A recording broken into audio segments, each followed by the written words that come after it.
ஆண்டவருடைய பிள்ளைகளாகிய உங்கள் ஒவ்வொருவருக்கும் எங்கும் நிறைந்தவர் ஒளித்தின் சார்பாக வாழ்த்துக்களை தெரிவித்துக் கொள்கிறேன். இந்த நாளில் ஒரு வசனத்தை நாம் தியானிக்கலாம். ஏசாயா தீர்க்கதரிசன புஸ்தகம் 58ஆம் அதிகாரம் 11ஆம் வசனத்தை நாம் தியானிக்கலாம். இன்றைக்கு செய்தியுடைய தலைப்பு என்னவென்று சொன்னால், நம்மை நடத்துகிற தெய்வம் என்கிற தலைப்பிலே நாம் பார்க்கலாம். நடத்துகிற தெய்வம் என்று சொன்னால் அதில் பலவிதமான பொருட்கள் உண்டு. ஒரு வழி தெரியாத ஒரு நபருக்கு பாதை காட்டக்கூடிய விதத்தில் நடத்தக்கூடிய அனுபவம் உண்டு. அல்லது பாதை அறியாத ஒரு நபருக்கு வெளிப்படுத்தி அதில் நடத்திருக்கிற ஒரு அனுபவம் உண்டு. அது மட்டும் இல்லை, ஒன்றுமே புரியாத நபருக்கு தரிசனத்தின் மூலமாக வெளிப்படுத்தி இப்படி போ என்று சொல்லி அப்படியாகவும் நடத்துகிற அனுபவம் உண்டு. இன்னும் சொல்லப்போனால் சில நபர்களை, சில மனிதர்களை அனுப்பி அவர்கள் மூலமாய் வழிநடத்தக்கூடிய ஒரு அனுபவமும் உண்டு. இப்படி பல விதங்களில் அந்த நடத்துகிற அனுபவங்கள் இருந்தாலும், இன்றைக்கு செய்தியுடைய தலைப்பு என்னவென்று சொன்னால், நம்மை நடத்துகிற தெய்வம் என்கிற தலைப்பில் நாம் பார்க்க போகிறோம். இந்த உலகத்தில் பார்த்தீங்கன்னா, ஒரு சின்ன குழந்தை இருக்கிறதுன்னா அது எப்படி நடக்கணும் அப்படின்னு பெற்றோர்கள் கைப்பிடித்து நடக்க சொல்லி தருவாங்க. அல்லது பள்ளிக்கூடத்தில் பாலர் பள்ளியில் என்ன செய்வாங்கன்னா, ஆசிரியர்கள் குழந்தைகளை கரம் பிடித்து என்ன செய்வாங்க, அதை எக்ஸசைஸ் பண்ணணும், எப்படி உச்சரிப்பு பண்ணணுங்கிறத சொல்லி கொடுக்கறதுக்காக நடத்துவாங்க.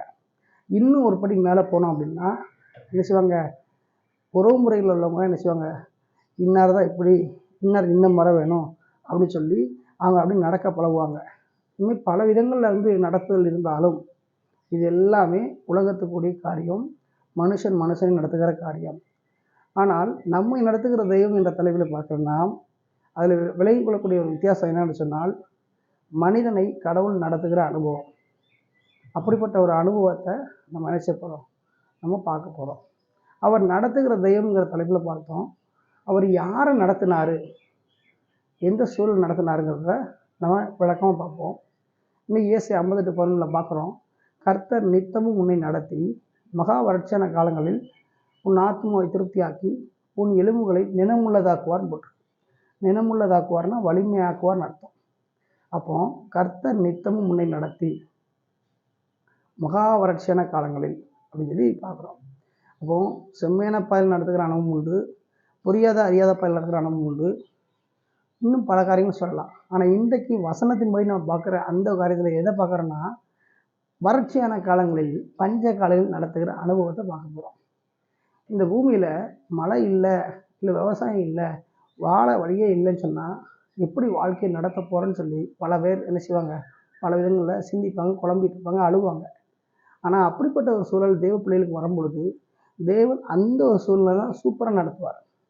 அப்போ அப்படிப்பட்ட ஒரு சூழ்நிலை அவர் யாரை நடத்தினார்னு சொல்லி பார்க்கும்போது, வேதாகமத்தில் தீர்க்கதரிசி எலியாவை பார்க்கலாம். தீர்க்கதரிசி எலியா தேவனுடைய மனுஷனாக இருந்தான். அவனுடைய காலத்தில் மிகப்பெரிய பஞ்சம் உண்டானது. மழை பெய்யவில்லை, விளைச்சல் இல்லை, எங்கு பார்த்தாலும் அடைக்கப்பட்ட ஒரு சூழ்நிலை. ஊரே பஞ்சம், மக்கள் பஞ்சம், நாடே பஞ்சம், தேசமே பஞ்சம் சொல்லி ஒரு சூழ்நிலை இருக்கும் பொழுது ஆண்டவர் அருமையாக அவரை நடத்த ஆரம்பித்தார். அவர் கேரித் ஆற்றங்கரையில் போய் எழுசி அங்கே தண்ணீர் குடித்துக்கொள் அப்படின்னு சொல்கிறாரு. அடுத்து அவரை போஷிப்பதற்காக காகங்களை அனுப்பி வழி நடத்துகிறார். பாருங்கள், நித்தமும் நடத்துகிறார், டெய்லி நடத்தினார்.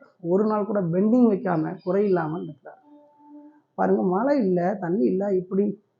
அப்புறம் அந்த ஒரு காலகட்டம் முடிந்த பிறகு சாரிபாத்துங்கிற ஊருக்கு ஒரு பெண்ணிடத்தில் என்ன செய்கிறாரு, ஒரு ஏழை பெண் வீட்டுக்கு என்ன செய்கிறாரு, விதவை வீட்டுக்கு அனுப்பி அங்கே போஷிக்க ஆரம்பித்தார்.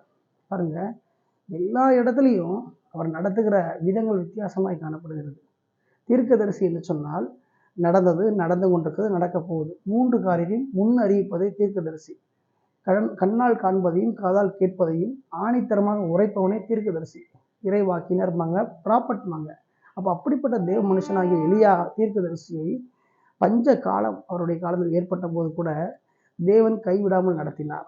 அந்த ராஜா நாட்டில் இருக்கிறாரு, குடிமக்கள் இருக்கிறாங்க, எத்தனை பிரபுக்கள் இருக்கிறாங்க, அவங்களுக்கெல்லாம் செய்யக்கூடாத ஒன்றை எலியாவுக்கு தேவன் செய்தார்.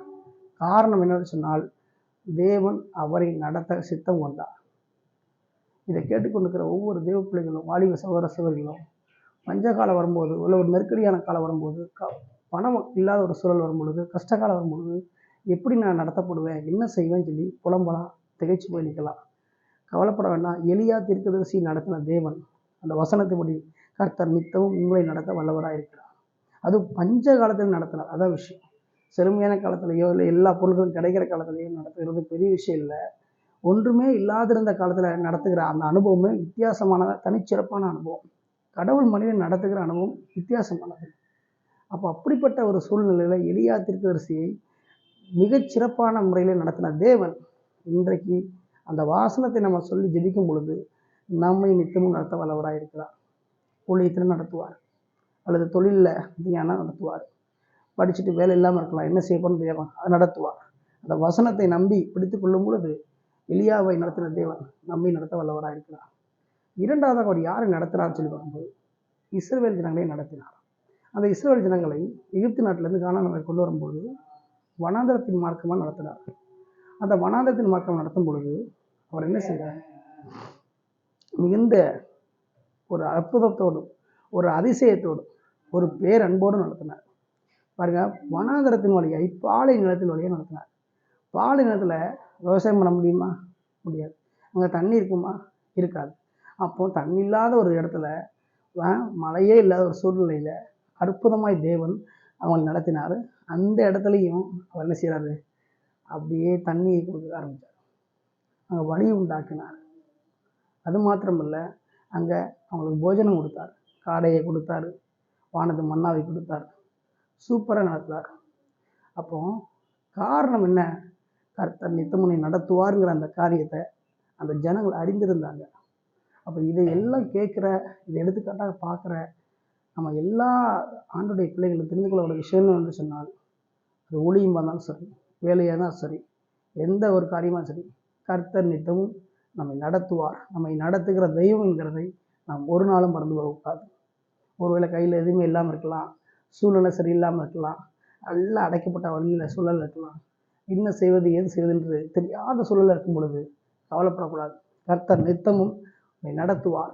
வறட்சியான காலங்களில் திருப்தியாக்கி எலும்புகளை வலிமையாக்குவார் சொன்ன அந்த வார்த்தையை பிடித்து ஜெபிக்கும் பொழுது கர்த்தர் நிச்சயமாக நடத்துவார். எனவே இதை கேட்டுக்கொண்டிருக்கிற, இதை பார்த்து கொண்டிருக்கிற ஒவ்வொரு தேவ பிள்ளைகளும், வாலிப சகோதர சகோதரிகளும் கர்த்தர் நித்தமும் நடத்த வல்லவர் என்பதை உணர்ந்து என்ன செய்யணும்? வாழ்க்கை ஒப்பு கொடுக்க வேண்டும். எலியா தீர்க்கதரிசி நடத்தினவர் நம்மை நடத்துவார்.